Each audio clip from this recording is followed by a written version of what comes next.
Bismillahirrahmanirrahim. Qala al-muallifu rahimahullahu ta'ala wa nafa'ana bihi wa bi'ulumihi wa bi barakatihi wa bi karamatihi amin. Bismillahirrahmanirrahim.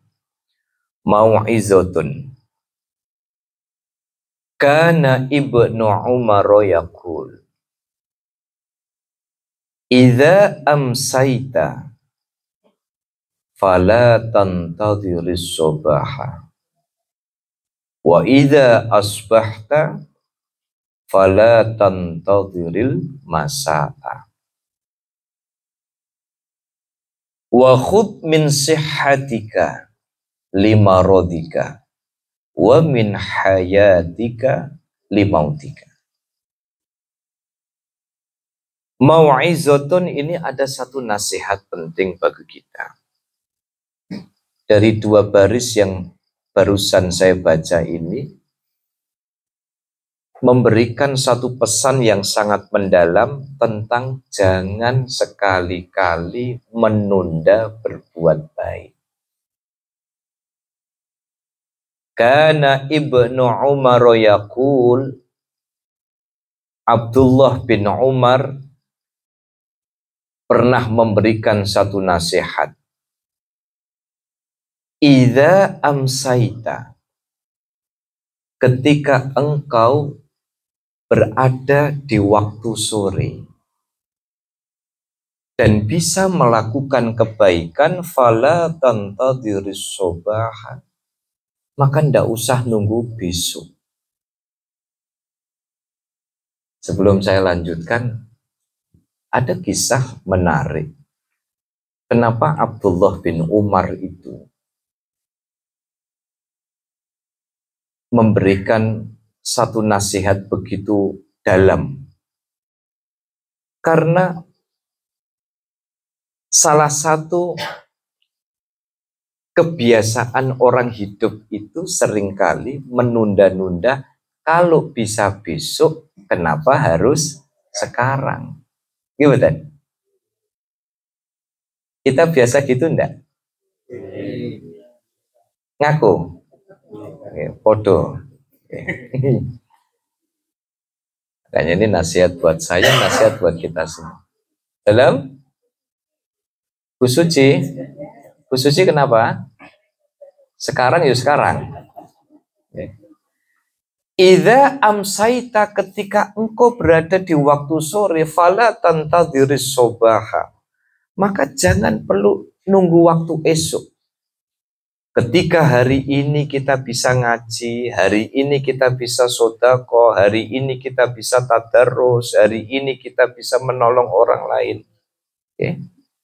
Maka jangan sampai kemudian kita nunggu esok. Kenapa? Tidak ada jaminan hari esok kita masih bisa bertemu dengan keluarga kita. Tidak ada jaminan bahwa besok itu kita punya kesempatan yang sama. Tidak ada jaminan bahwa besok kita punya semangat yang sama. Niki putrane Sayyidina Umar nih, sing jenenge Ibnu Umar nih. Abdullah Ibnu Umar. Niku orang yang luar biasa karena dulu ada cerita begini. Nah, niki yang punya anak. Duga niki, jadi bagi yang punya anak kecil atau remaja atau dewasa atau mau punya anak lagi. Oke. Nah, mungkin ibu-ibu yang di belakang itu sudah mulai ngelus-ngelus weteng nunggu HBL. Ada yang nunggu HBL. Jadi pada suatu hari Sayyidina Umar itu sedang jalan. Ketika sedang jalan itu Sayyidina Umar mampir, pengen minta minum ketika mampir itu.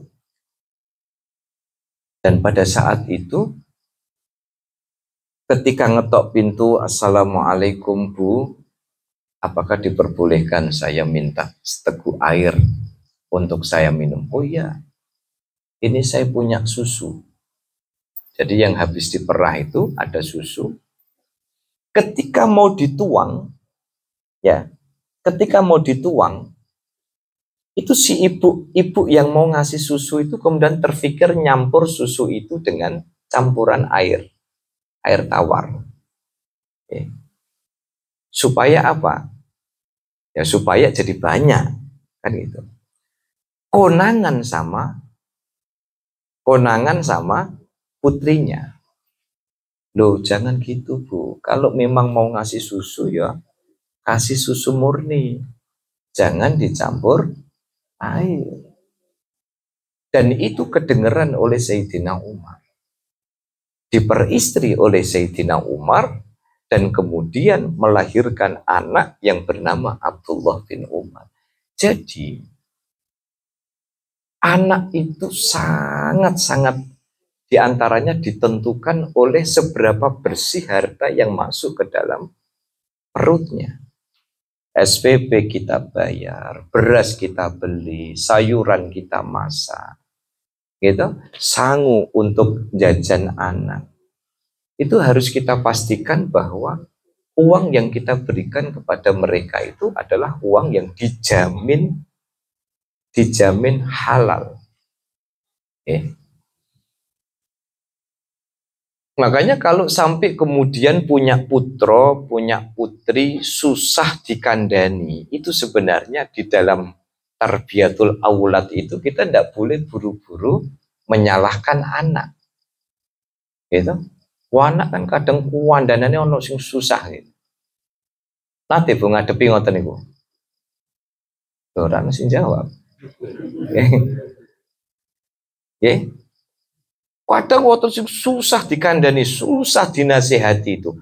Maka salah satu pertama yang perlu kita koreksi adalah apakah di dalam perut anak itu ada yang tidak beres. Jangan-jangan uang itu katutan. Oh ini halal Pak, tapi hasil kita mendolimi orang lain. Kalau anak itu diajari ngaji sulitnya bukan main, koreksilah rizki kita. Kalau anak dinasihati susah malah ngeyel, gitu, malah bantah, maka koreksilah harta yang kita pakai untuk konsumsi anak. Ketika anak itu dinasihati itu malah bantah, dia tidak bisa menjadi orang yang bermanfaat bagi masyarakat, maka koreksilah rizki kita. Ya, karena Abdullah ibnu Umar ini menjadi sangat brilian itu karena lahir dari rahim seorang wanita yang sangat-sangat jujur dan menjaga betul harta makanan yang dimakan itu betul-betul halal. Oke, saya lanjutkan. Idza amsaita fala tantadhir sobah, maka kalau hari ini kita masih mampu ya jangan tunggu besok. Oke. Siapa yang jamin bahwa besok itu kita ketemu dengan saudara-saudara kita? Siapa yang jamin bahwa besok itu kita masih sehat? Siapa yang jamin bahwa besok kita masih punya semangat yang sama? Enggak. Wa idza asbahta fala tantadhiril masa'a, ketika pagi hari engkau masih bisa dan mampu melakukan kebaikan, fala tantadhiril masa'a, maka jangan sekali-kali menunggu waktu sore. Oke. Salam. Oh, oke, sampun. Wah, loudspeaker sampai kene krungu ini. Pojok krungu gak Mas? Oh krungu, tak wakili ya. Jadi jangan sekali-kali karena kita tidak pernah tahu. Apalagi hari ini kita hidup dalam ketidakpastian. Oke. Esok dele sore ini jadi tempe. Begini jadi tempe semur. Ya, pagi masih dapat pekerjaan, tidak pernah terbayang sedikit pun, ternyata begitu masuk kantor di PHK. Pagi masih dapat duit, ternyata sore sudah tidak punya duit. Makanya ini pentingnya kita untuk jangan sampai kita nunda-nunda amal kebaikan. Wa khudh min sihhatika limaradika. Manfaatkan kesehatanmu limaradika sebelum engkau sakit. Wa min hayatika limautika, dan manfaatkan hidupmu ya untuk apa? Untuk persiapan sebelum kematianmu. Makanya Rasulullah Shallallahu Alaihi Wasallam di dalam satu hadis itu disebutkan irtanim khamsan qabla khamsin. Manfaatkan 5 perkara sebelum datangnya 5 perkara. Apa itu? Syababaka qabla haromik. Mumpung masih muda, mumpung masih kuat. Sebelum nanti kalau sudah tuyuk-tuyuk, gitu. Nom-noman masih roso, masih kuat, masih bisa berjuang. Makanya saya itu kadang di di traffic light itu kadang lihat, ya Allah, ini orang-orang yang minta-minta ini saya lihat jalannya juga masih jejak, gitu, masih sehat. Maka manfaatkan masa mudamu, ya, termasuk ini para jumlawan-jumlawati rahimakumullah. Ya.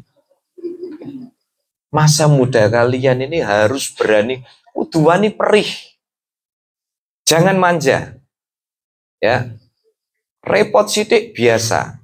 Ngeleh sidik biasa. Ya kan? Nggak punya duit biasa.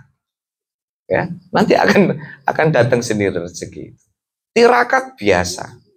Ya. Dulu itu saya kalau ndak ada duit ya poso dawuh. Jadi motivasi puasa dulu itu bukan ibadah, tapi kepepet. Nggak ada yang dimakan. Kenapa? Sudah. Resiko hidup, berani makan, berani lapar. Itu kalau ya santri maupun mahasiswa ini harus berani fight, harus kulaan banyak, harus baca, harus ngaji, harus nimba pengalaman, ya, supaya apa? Nanti satu saat kita akan berkompetisi dengan orang-orang yang luar biasa skillnya. Ya. Begitu nanti sudah mulai umur 30, 35, kita sudah mulai, oh ini yang dulu saya tanam. Oke.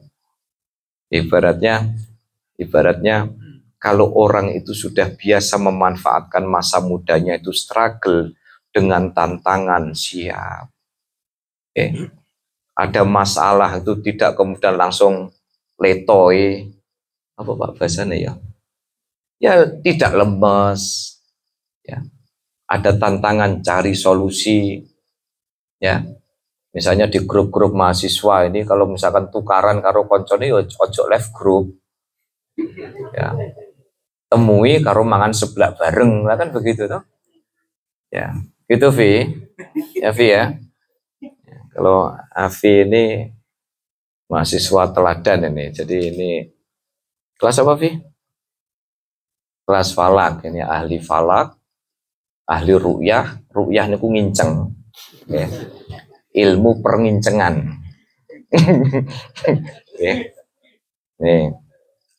Jadi kalau saya ini setiap minggu ketemu Alfi, karena pagi saya ngajar jam berapa? Saya 10:30 ngajar usul fikih, ya. Malamnya ketemu di sini.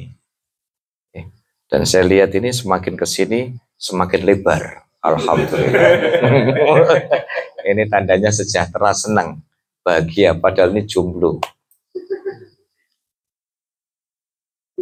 Syababaka qabla haromik, masa mudamu itu harus dimanfaatkan. Harus cari pengalaman sebanyak-banyaknya. Harus banyak-banyaknya. Saya kadang kalau berpikir Pak, meh nangis gak situ, nganter anak pondok begitu harus kuat. Dulu bapaknya lebih rekoso. Bapaknya itu lebih prihatin, lebih perih, ya. Dulu lebih perih. Kalau ndak masak, ndak makan. Makan di atas jam 11 malam. Jam 2 sudah harus dibangunin. Okay. Ngaji mulai dari menjelang subuh sampai dengan jam 7 pagi. Jam 7 sampai setengah 8 sarapan, setengah 8 sampai jam 4 ngaji. Jam 4 sampai setengah 5 asaran, yo nyuci baju, nanti jam 5 balik lagi gitu terus. Untungnya dulu itu ndak kenal WA, ndak kenal Instagram. Jadi tidak ada model googling golek nopo moco statusnya Pak Made lagi di mana dengan siapa begitu tuh ndak pakai ya. Dengan klien maksudnya kok ayo provokasi. Mulai kipas Maduro. Gitu. Itu loh. Boten, jangan deg-degan Bu. Saya ini kalau WA-an sama Pak Made itu panas-panasan. Saya di WA Pak Made, yang saya fotokan mahasiswi. Nah, Pak Made motoin saya, lah wong kanca ngopi kok lanang kabeh. Maka aman Bu Ani. Maka syababaka qabla haramik, masa muda harus betul-betul dimanfaatkan. Kita metik nanti di umur 40. Kita nanti metik di umur 35. Kita nanti akan metik buahnya dari keprihatinan kita. Maka syababaka qabla haramik, masa mudamu. Mbak Kun bawa berapa ini? Itu kok kayak sampingnya Mbak Kun kayaknya Mbak Amel. Loh, bukannya kemarin sudah mudik? Kangen Zawiyah? Kangen Zawiyah? Oh, Mas Bagas. Oh, mau reunian. Bu Yas. Oke. Dengan mas kawin kitab Tuhfatul Mardiyah. Oh.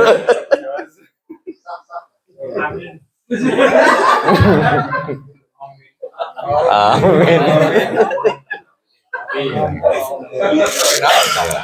Tapi saya sudah bilang sama Mas Bagas, kalau masuk wilayah Kalimantan harus sowan sama Mas Danang dulu.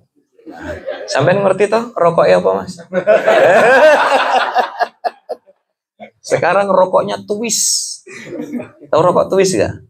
Nah, rokok Twist. Yang kedua, wasihhataka qabla sakomik. Pesannya Rasulullah, manfaatkan mudamu sebelum tuamu. Bu, Pak, kita lihat nggih, ya Allah, mbah-mbah niku nggih, kalau kita sudah selesai, kalau sowan dulu, sowan mbah saya. Ketika saya sowan di teras rumah, mbah niku maca Quran niku. Kenapa? Kebiasaannya apa terlihat. Paling nanti saya salaman, saya cucuk tangan, kemudian wes maam sik ning jero. Mbah ini masih melanjutkan maca Quran. Kenapa? Ya karena masa mudanya sudah invest itu. Mbah ini tidak pernah kenal cerita WA-an begitu, tidak pernah. Mbah ini ini nanti kalau sudah selesai, ya, paling nanti nemonin sebentar. Setelah nemonin sebentar itu nanti buka kitabnya. Nggih. Kocone sing gede ini kok jadi beto koco plus kaca pembesar. Jadi double. Niku mau seperti. Kenapa ya? Karena sudah invest waktu masa muda. Ini kalau masih nom-noman kita, nonton kita. Napa bahasa Indonesianya? Kita. Ya. Kita ini pun sudah kakian pola, kebanyakan gaya. Ya. Napa? Kemaki. Nggih, niku adine kemaki kita niku. Nggih. Mau jadi apa? 30 tahun ke atas terus mau jadi apa kalau kita tidak kulaan dari sekarang? Wasihhataka qabla haramik, mumpung sehat. Nggih. Wasihhataka qabla sakomik, mumpung sehat. Kita nih mumpung sehat ngaji, mumpung sehat sholat, mumpung sehat tadarus, mumpung sehat. Kenapa? Lagi-lagi Bapak Ibu saya ingatkan. Usini wa usikum. Kebaikan-kebaikan yang kita lakukan itu harus kita jadikan sebagai orientasi.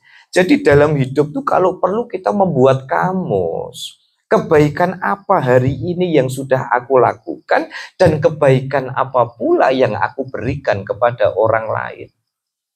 Nyeneng non dulu ibu-ibu niku nek subuhan mandek sampai antri di depan kotak kotak apa?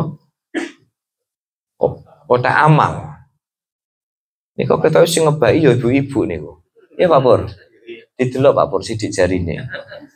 Engko mesti gede-gede Pak Pur. Ya.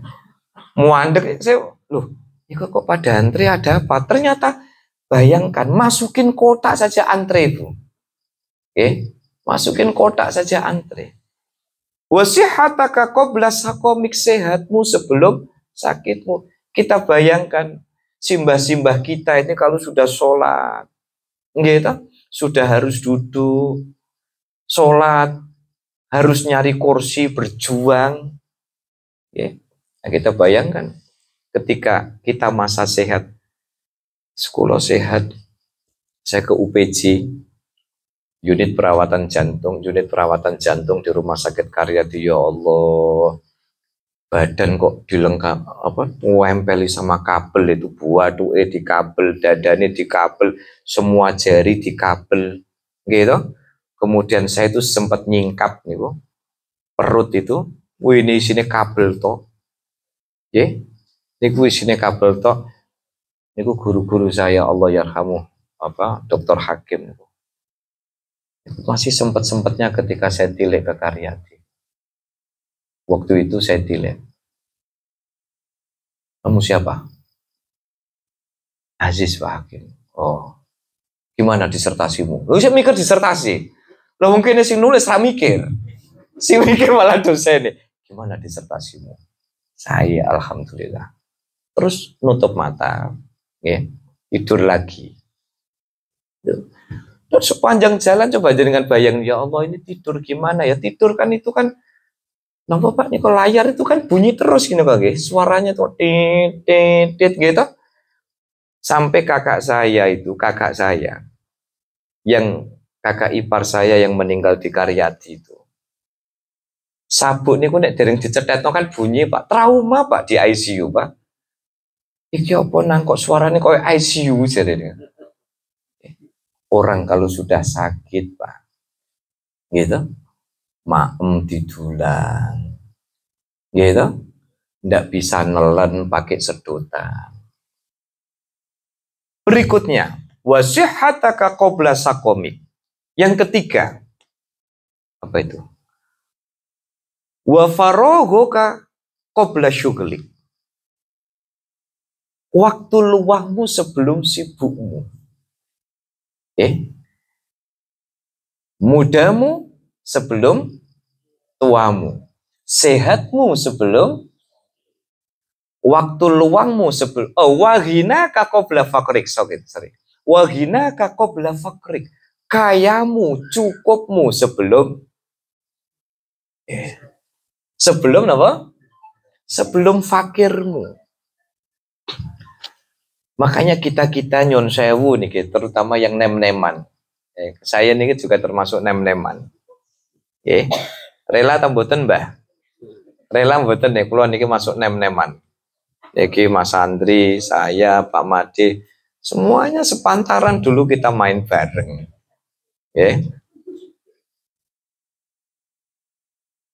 Ketika kita masih mampu bekerja, bekerjalah dengan penuh integritas. Ketika kita bekerja, bekerjalah dengan penuh kejujuran. Ketika kita masih punya rezeki, manfaatkan rezekimu itu dengan baik. Kenapa? Waghinaka qabla faqrik. Karena kalau orang itu masih diberikan kecukupan, bayangkan Bapak Ibu, ketika di hari tua nanti, kita membayangkan investasi yang kita berikan di hari tua kita apa? Kejujuran kita. Nyuwun sewu. Kerja baru 2 tahun sudah korupsi. Kerja 2 tahun sudah markup sana, markup sini. Padahal Kalau kita buka beberapa paragraf di atasnya itu, orang yang bermain-main dengan cara-cara maksiat itu berarti dia sedang mempersiapkan lubang kehinaan di dalam hidup. Makanya kalau kita lagi punya duit, manfaatkan duit itu untuk yang baik. Kalau kita masih punya rezeki, maka manfaatkan rezeki itu dengan baik. Wa faraghuka qabla syughlik. Manfaatkan masa luangmu. Coba Bapak Ibu, hari ini kalau kita lihat, gitu, jenengan masih punya waktu ngaji, wangsul saya sampaikan. Ciri orang yang dimuliakan Allah itu orang yang dijak urusan kebaikan itu gampangan. Gitu. Jenengan masih punya waktu luang untuk ngaji, punya waktu luang untuk silaturahim ke rumah orang tua. Silaturahim kepada sanak kerabat, punya kesempatan untuk membaca, punya kesempatan. Makanya kalau orang itu sudah jawaban kok sibuk aja. Loh, waktu kita kan sami 24 jam. Gimana? Coba Bapak Ibu, kira-kira salah apa enggak kalau saya bilang begini, Pak, Bu. Kalau orang itu kemudian terlalu banyak alasan, saya sibuk, saya sibuk, saya sibuk. Ada enggak, Bu? Orang hidup nganggur nih, wonten mboten? Enggak ada, semuanya sibuk. Semuanya sibuk, semuanya punya aktivitas, semuanya punya kegiatan. Tetapi bagaimana mumpung kita masih punya waktu luang? Dan yang terakhir, apa? Wahayataka qabla mautik. Hidupmu sebelum matimu. Orang kalau sudah diumumkan sama Bilal masjid, Inna lillahi wa inna ilaihi rajiun. Wah, ternyata begitu disebut, loh, nanti pengisi mangan kuaci bareng kok. Kenapa ya? Kita tidak pernah ada yang tahu. Gitu.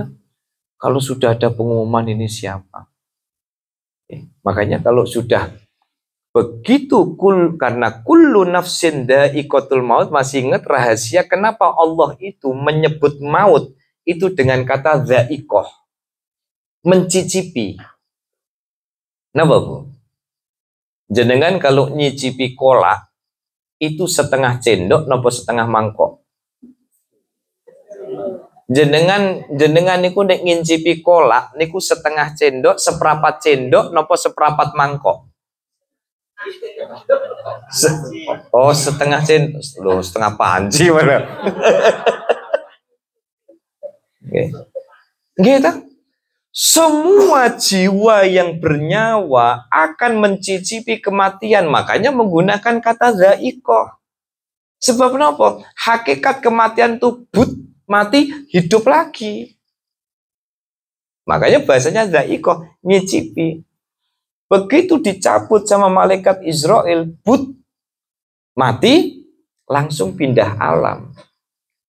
Dan memori orang mati itu berlipat-lipat dibandingkan dengan orang hidup. Jadi ngerti, oh iku wis tak zia, wis tak absen. Di absen, Bu. Ora teko pokoke engko bengi tak parani.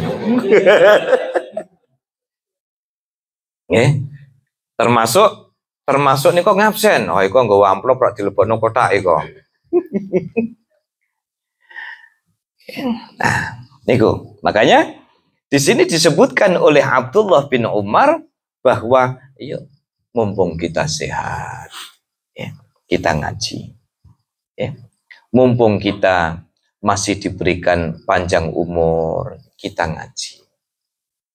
Karena ngaji, dan ngaji, insya Allah ini semua akan mendatangkan rahmatnya Allah.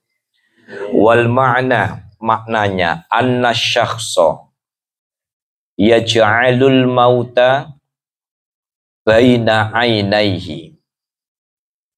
Maka hendaknya seseorang itu yaj'alul mauta, menjadikan kematian itu baina ainaihi, di antara kedua matanya itu begitu dekatnya kematian itu. Kok saya jadi ingat nasihatnya Imam Al-Ghazali kepada murid-muridnya. Nasihat yang sangat-sangat populer. Ketika di satu halaqah itu Imam Al-Ghazali bertanya kepada murid-muridnya, apa yang dekat menurutmu? Lalu Imam Al-Ghazali memberikan satu nasihat. Yang paling dekat dari kita adalah kematian. Yang paling dekat adalah kematian. Yang paling jauh adalah masa lalu. Makanya jenengan kalau misalnya pernah kerja masa kejayaan, kemudian itu bagian dari masa lalu, jangan disesali. Karena masa lalu itu semakin menjauh dari yang dekat adalah kematian. Yang jauh adalah masa lalu. Kemudian yang besar adalah hawa nafsu. Apalagi? Yang tajam adalah lidahmu. Ya, makanya namanya lidah tidak bertulang niku, makanya jenengan niku Bu. Pak. Bapak-bapak niki yang biasanya kita suka gojek, suka ini, kadang lidah tak bertulang. Nah, itu dilengkak-lengkok kan gampang itu. Tahu dilengkak-lengkok? Kalimantan? Mbak Kun tahu lengkak-lengkok? Oh, enggak tahu. Lengkak-lengkok. Kalau gini-gini tahu? Apa? Oh, itu lika-liku. Lengkak-lengkok itu ditekuk-tekuk, dilekuk. Apa Bu Cici kok gini, apa maksudnya itu? Pak Ari, apa maksudnya Pak Ari? Kok ngasih kode saya begitu tuh? Apa? Gantolan? Loh, saya bilang dilengkuk-lengkuk malah gini-gini nih kok.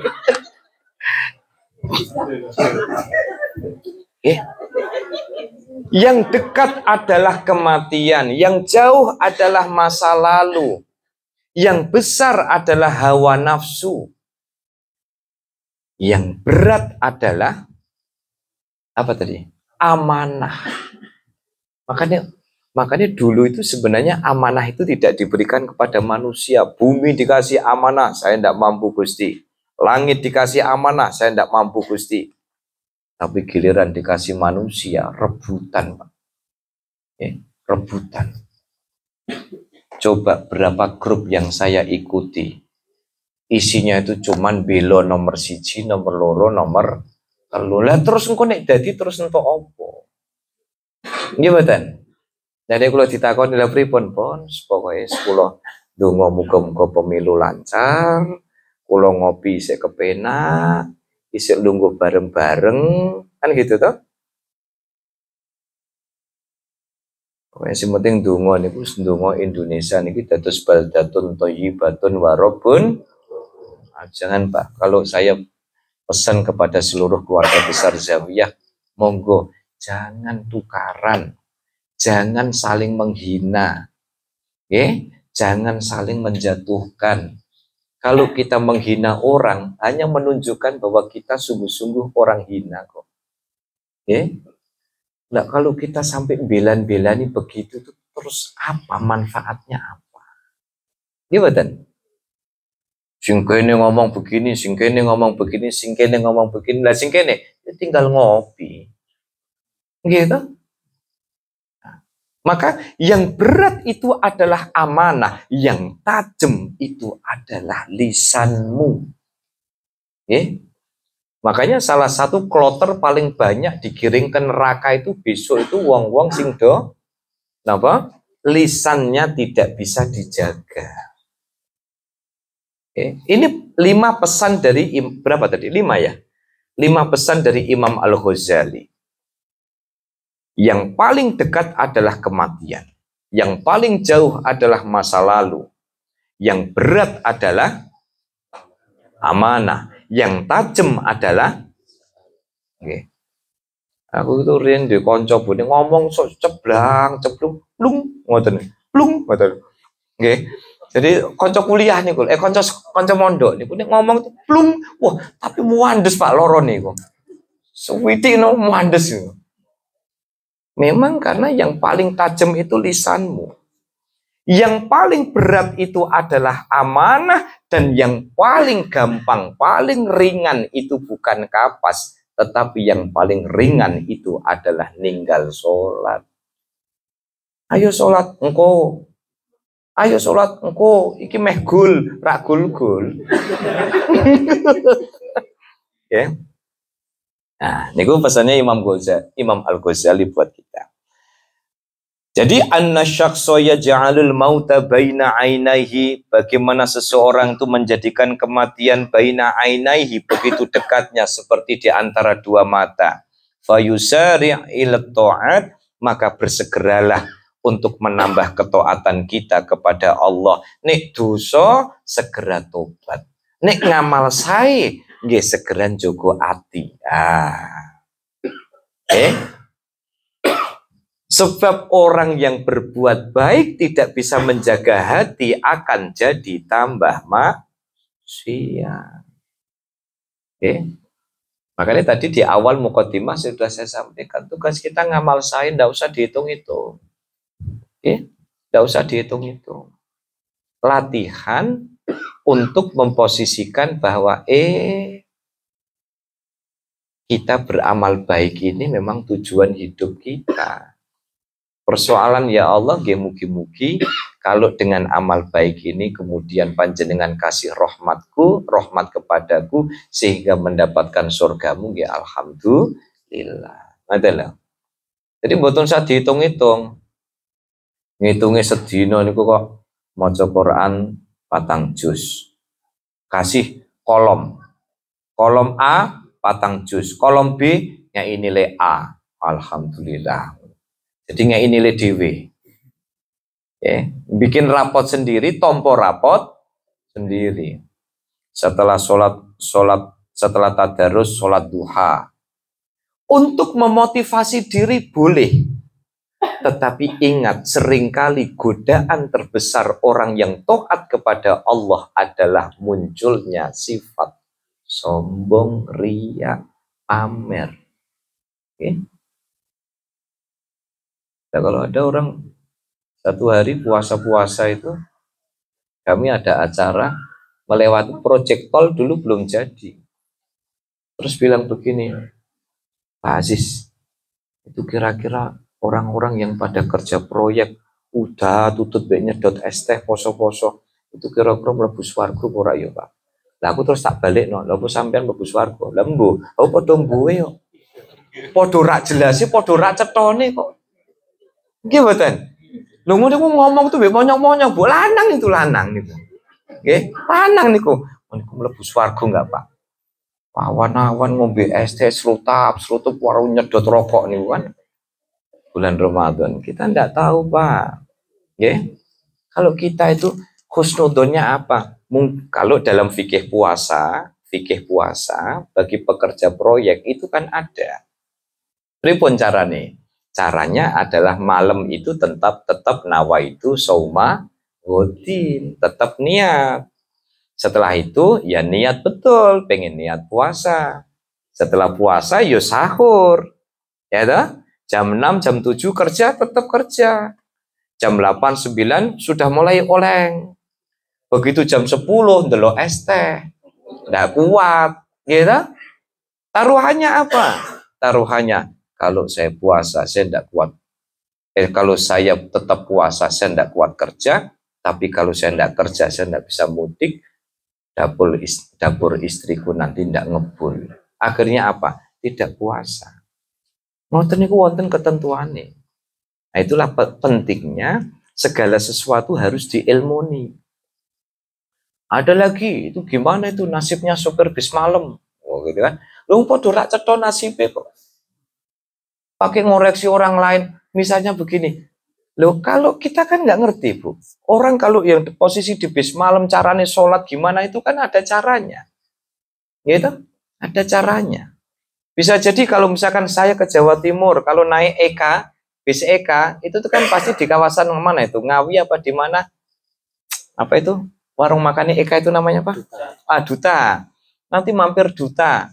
Ya toh? Mampir Duta kita makan. Sopir juga punya klaster sendiri. Siapa tahu pas di situ dia jamak kosor, kita nggak ngerti. Gitu. Kenapa? Lah ini aku tahu. Kalau kita maksiat, bersegeralah tobat. Tapi kalau kita sudah taat, jaga hati. Karena seringkali keplesetnya seseorang itu sudah mulai tinggi hati. Makanya pada 2 pertemuan sebelumnya, saya ceritakan, malaikat Azazil itu kan ranking 1, Bu, di kelasnya. Kenapa kemudian terdowngrade? Dibancai kemudian namanya jadi iblis, ablasa yublisu iblisan, kemudian menjadi makhluk yang ditutup rahmatnya Allah Subhanahu wa ta'ala. Gara-gara apa? Gara-gara takabur. Makanya di sini bersegeralah untuk taat kepada Allah wa yaltanim al-awqata, dan manfaatkan waktu yang ada. Sing panjenengan jadi ibu rumah tangga, manfaatkan posisi ini dengan baik, gitu. Rambut lare, jogo amanah suami, yang bekerja juga manfaatkan dengan baik. Wa yubadir ila istighraqi fit taqwa wal amali sholihi. Ya. Bersegeralah untuk memanfaatkan itu, menambah ketaatan dan ketakwaan kita kepada Allah. Makanya kadang kita menyemangati diri kita kayak di majelis zawiyah begini. Ini wow sih kadang saya mikir ya, kita ini nanti mati itu bekalnya nopo. Kita ngandelin sholat, nggih kalau sholat kita diterima. Kita ngandelin sedekah kita, iya kalau di situ enggak campur riak. Riak pamer, Bu. Bukan campur riak kok gitu kan. Iya kalau enggak campur pamernya. Kita ngibadah, iya kalau enggak muncul takabur kita. Gitu. Amal soleh sing rodok mending meskipun campur-campur riak itu ya datang ke majelis pengajian begini. Kenapa ya Allah? Ya kalaupun sholatku tidak jenengan terima, sedekahku tidak jenengan terima, tolonglah Gusti istiqomahku di Zawiyah Al-Azhar itu jenengan tampi. Semoga itu jadi apa? Jadi kunci datangnya rahmat Allah Subhanahu wa ta'ala. Amin. Allahumma amin. Masih cerita ada orang ahli ibadah puluhan tahun dia sujud kepada Allah, sampai satu malam dia didatangi sama gurunya. Gurunya sudah meninggal. Mendatangi dia di waktu mimpi itu, dia bilang, tahu nggak, aku dapat bocoran katanya kamu itu nanti masuk surga. Oh ngoten, iya. Tapi masuk surgamu itu bukan karena sujudmu puluhan tahun.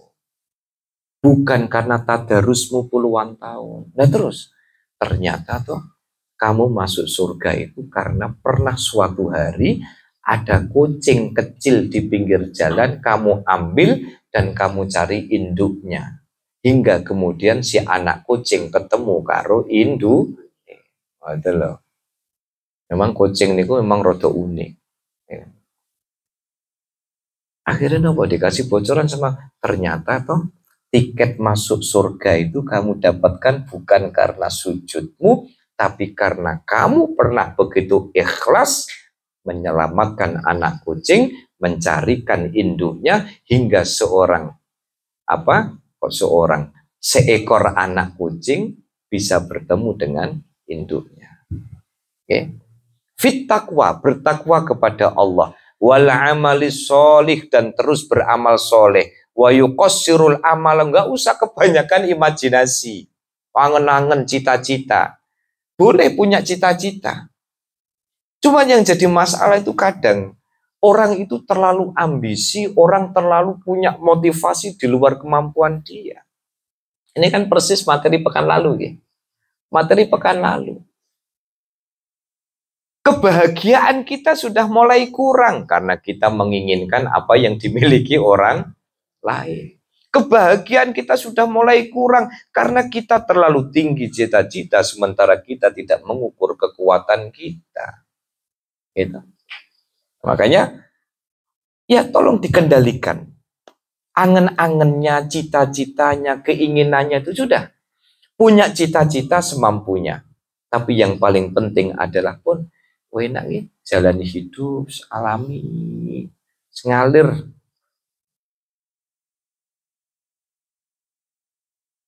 Wa yatrukal maila ila gururi dunya, dan berusaha untuk apa? Meninggalkan hal-hal yang bikin dia jadi kedunyan. Al-mail condong ila gururi dunya, kepada kebohongan-kebohongan duniawi. Okay? Kebohongan-kebohongan duniawi. Makanya yang kadang sulit saya lakukan, ini nasihat dari guru saya itu.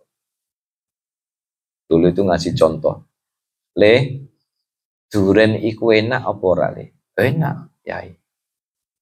Tapi kalau sudah melewati tenggorokan masih enak apa enggak? Jadi ternyata cepatnya kenikmatan duniawi itu seperti itu. Okay? Maka kenikmatan itu akan berbuah kebahagiaan ketika apapun yang kita miliki, kita niatkan sebagai sarana ibadah kepada Allah. Punya ilmu, diamalkan. Punya tenaga, dipakai buat bantu orang. Punya rezeki, diinfakkan, disedekahkan, dizakatkan. Punya jabatan, dipakai buat melindungi orang-orang yang perlu dibantu. Jadi jangan sampai gururi dunia. Kita terpesona dengan hal-hal yang justru melupakan kita. Okay? Pengen sugih cepat, pengen jabat cepat, pengen menang pilkada, pengen ini, akhirnya menghalalkan segala cara. Lah ini kita harus mulai guru di dunia itu kan dari sini. Nah, fa innahu la yadri mata yatihil mautu, karena sesungguhnya manusia itu la yadri, tidak pernah tahu, mata yatihil mautu, kapan kematian itu akan mendatanginya. Nah kan ini dulu, kalau kita lihat contoh orang-orang soleh yang luar biasa, ya, abahnya Habib Syekh ya kalau tidak salah, ketika mau ngimami sholat Jumat di bulan Ramadan, ya, kalau saya salah tolong diluruskan. Seingat saya itu saya dapat cerita itu Jumat bulan Ramadan ngimami sholat Jumat, tapi sebelum ngimami itu beliau nyari badal. Sudah terasa bahwa Allah Subhanahu wa Ta'ala akan menjemputnya. Jadi ketika mau sholat itu nyari, loh mana badalku? Badal itu pengganti. Beliau sudah punya feeling bahwa sholatnya tidak akan tuntas. Ya, sudah punya feeling, ini sholatku kayaknya tidak tuntas. Dan akhirnya inna lillahi wa inna ilaihi roji'un, ketika apa? Ketika sedang sujud jadi imam sholat Jumat di bulan Ramadan, nah, luar biasa. Okay? Makanya di sini disebutkan fa innahu la yadrihi mata ya'tihil mautu fayartahila ilal akhirah, hingga akhirnya begitu dicabut nyawanya dia kemudian memulai perjalanan ke akhirat. Kal gharibi aw'abirin sabilin, ya, dia seperti orang asing, ya, la yadri mata yasilu ila watani, mata yasilu ila watanihi sobahan au masaan. Jadi ketika kita berjalan menuju akhirat itu seperti orang asing yang lolo, tengok kanan tengok kiri, ketika di dalam alam kubur, kemudian kita gelap, mana tahajudku, mana Quranku, gitu, mana majelis ilmuku dan lain sebagainya. Makanya masih ingat ya, saya ingin, meskipun kisah ini sudah sering saya sampaikan untuk mengingatkan dan menyemangati kita. Masih ingat diplomasi alam kubur ya? Masih ingat diplomasi alam kubur? Bu masih ingat buatan Bu? Masih ingat buatan caranya nyegat malaikat nih kok? Oke. bahwa nanti malaikat itu pertama kali akan masuk dari arah loh. Jenengan pura-pura lupa tuh lupa beneran, Bu.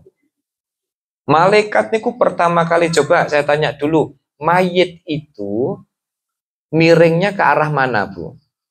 Ngetan, ngulon, lor, kidul.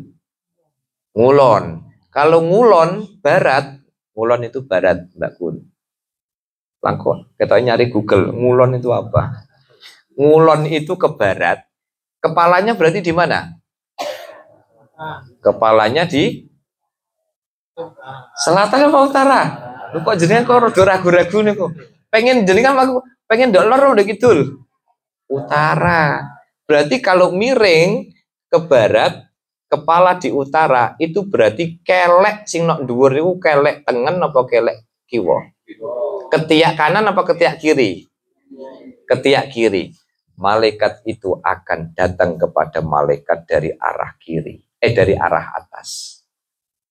Ketika malaikat datang, mungkar nakir datang, apa yang keluar? Cahaya itu dari ketiak. Assalamualaikum ya mungkar wa nakir. Waalaikumsalam. Ya, akhirnya kemudian apa? Siapa kamu? Aku adalah sholat 5 waktu. Kenapa di sebelah kiri? Karena sholat itu selalu ditutup dengan salam ke arah kiri. Enggak, ini tugas ini. Ini tugas dari Allah untuk nanyain mayit ini. Enggak boleh. Kalau kamu macam-macam, tak laporin ke Rasulullah. Wah, atret langsung itu malaikatnya.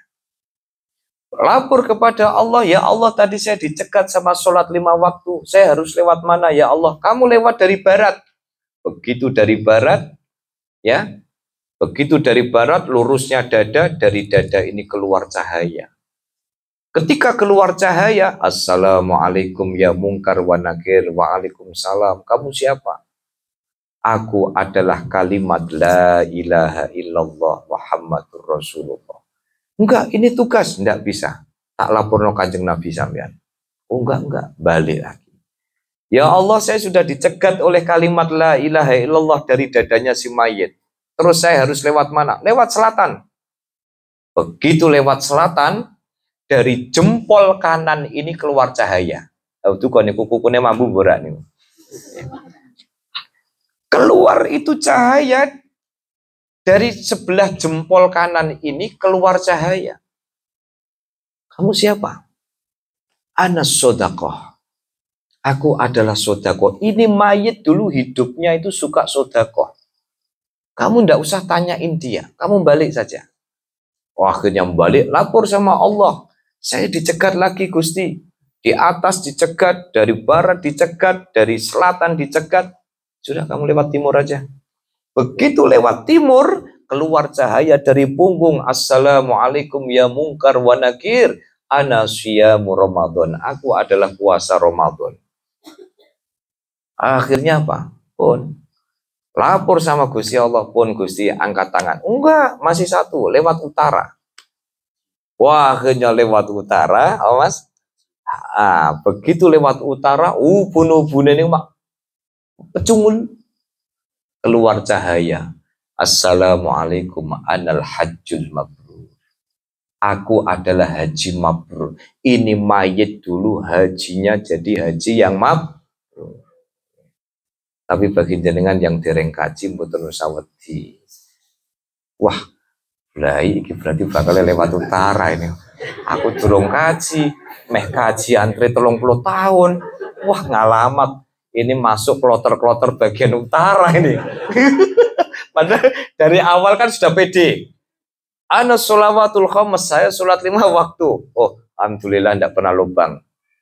Kalimat la ilaha illallah, alhamdulillah sudah. Sodakoh, alhamdulillah sudah sering urunan. Siam Ramadan, alhamdulillah. Ya kan lagu apa niku? Wah, begitu haji mabrur, wah. Berarti ini wis masuk ngalamat melebu guencot saka utara ini kan gitu. Tapi Rasulullah itu welas asihnya kepada umatnya sing durung-durung kaji, tidak usah khawatir. Sebab orang yang belum mampu haji, asal dia sholat Jumat dengan niat yang baik, insya Allah pahalanya seperti haji mabrur. Ngeten iki lho, ibu-ibu meh protes. Lah niku rak bapak-bapak. Lah terus sing masakno sing Jumatan pripun kan begitu. Oke. Lah terus yang ibu-ibu yang masak di rumah, insya Allah pahalanya juga sama dengan yang berangkat sholat Jumat. Intinya para rawuh sami, yuk saya mulai dari pribadi saya dan ngajak kepada Bapak Ibu sekalian, kita manfaatkan waktu ini. Perjalanan hidup kita sangat cepat. Kita tidak terasa, dulu anak kita masih kecil, sekarang sudah tumbuh kembang menjadi seorang remaja. Tanpa terasa jenengan sudah punya cucu. Maka begitu cepatnya perjalanan umur kita, maka yuk kita memotivasi diri kita untuk terus berlomba-lomba melakukan kebaikan tanpa harus menunda hari esok. Kenapa?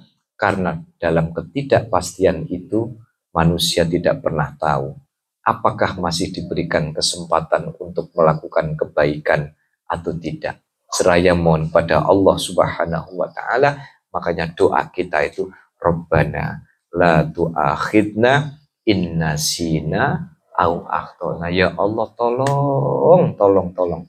Jangan engkau ambil kami ketika kami dalam keadaan lupa, dalam keadaan alpa. Rabbana wala tahmil alaina isron kama hamaltum. Jangan kau bebani kami dengan beban berat sebagaimana engkau beri beban umat-umat sebelum kami. Rabbana wala tuhammilna ma la taqata lana. Ya Allah, jangan engkau timpa sesuatu kepada kami, bebani kami dengan apa yang kami tidak mampu. Itu artinya apa? Memohon kepada Allah, memiliki kemampuan beramal baik, berlomba-lomba melakukan amal baik. Hentikan cepat atau lambat. Jika memang misalnya saya punya amal-amal yang tidak baik, yang ternyata justru hanya menorehkan tinta hitam di dalam buku catatan amal saya, maka yuk nasihat-nasihat ini kita resapi, kita hayati, kita mulai dari diri kita masing-masing agar di dalam perjalanan hidup kita diringankan oleh Allah karena amal soleh, karena ketakwaan, karena budi pekerti kita yang baik, sehingga dengan cara itu Allah senantiasa melimpahkan rahmatnya kepada kita, hidup kita diringankan oleh Allah, ditata oleh Allah, ditata rizkinya, dimudahkan urusannya, amin, Allahumma amin. Al-Fatihah. A'udzu billahi minasyaitonir rajim. Bismillahirrahmanirrahim. Alhamdulillahi rabbil alamin arrahmanir rahim. Iyyaka na'budu wa iyyaka nasta'in. Ihdinas siratal mustaqim. Siratal ladzina an'amta 'alaihim ghairil maghdubi 'alaihim waladdallin.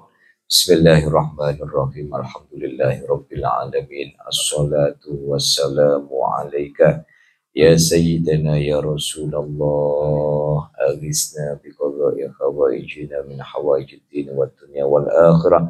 Allahumma aslih lana dinana alladhi huwa ismatu amrina wa aslih lana dunyana allati fiha ma'ashuna wa aslih lana akhiratana allati ilaiha ma'aduna. Ij'alil hayata ziyadatan lana fi kulli khair waj'alil mauta rahatan lana min kulli syarr. Allahumma ighfir lana wa liwalidina warhamhuma kama rabbayana shighara. Allahumma barik lana fi umurina wa fi umrina wa barik lana fi rizkina wa ma'ishatina wa barik lana fi ta'limina wa ta'allumina wa barik lana fi auladina wa barik lana fi kulli ma a'taitana fid din wad dunya wal akhirah. Wa sallallahu ala sayyidina Muhammad wa ala alihi wa sahbihi wa baraka wa sallama walhamdulillahi rabbil alamin.